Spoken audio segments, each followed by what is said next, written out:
ಅಶೋಕ್ ಸೋಮ್ ಸಿಂಗ್ ಪವಾರ್ ಧರ್ಮದರ್ಶಿ ಮಂಡಳಿಗೆ ಸದಸ್ಯರಾಗಿ ಆಯ್ಕೆ. ಧರ್ಮದರ್ಶಿ ಮಂಡಳಿ ಸದಸ್ಯರಾಗಿ ಆಯ್ಕೆಯಾಗಿರುವ ರವಿ ಬೆಳ್ಳಿಮನೆ, ಅರ್ಚನಾ ರಾಘವೇಂದ್ರ ಹೊನ್ನಾವರ ಧರ್ಮದರ್ಶಿ ಮಂಡಳಿ ಸದಸ್ಯರಾಗಿ ಆಯ್ಕೆ. ಕೇಶವ್ ಹೆಗಡೆ ಯಡಳ್ಳಿ ಧರ್ಮದರ್ಶಿ ಮಂಡಳಿಗೆ ಸದಸ್ಯರಾಗಿ ಆಯ್ಕೆ.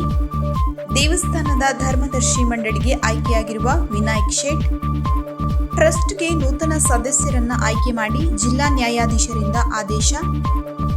ಶಿರಸಿಯ ಶ್ರೀ ಮಾರಿಕಾಂಬಾ ದೇವಸ್ಥಾನಕ್ಕೆ ನೂತನ ಧರ್ಮದರ್ಶಿ ಮಂಡಳಿ ಆಯ್ಕೆ. ಉತ್ತರ ಕನ್ನಡ ಜಿಲ್ಲಾ ನ್ಯಾಯಾಧೀಶರಿಂದ ನೂತನ ಕಮಿಟಿ ಆಯ್ಕೆ. ಪ್ರತಿ 5 ವರ್ಷಗಳಿಗೊಮ್ಮೆ ಆಡಳಿತ ಸಮಿತಿ ಬದಲಾವಣೆ. 5 ಜನ ಸದಸ್ಯರ ಧರ್ಮದರ್ಶಿಗಳ ಮಂಡಳಿಗೆ ನಡೆದ ಆಯ್ಕೆ ಪ್ರಕ್ರಿಯೆ.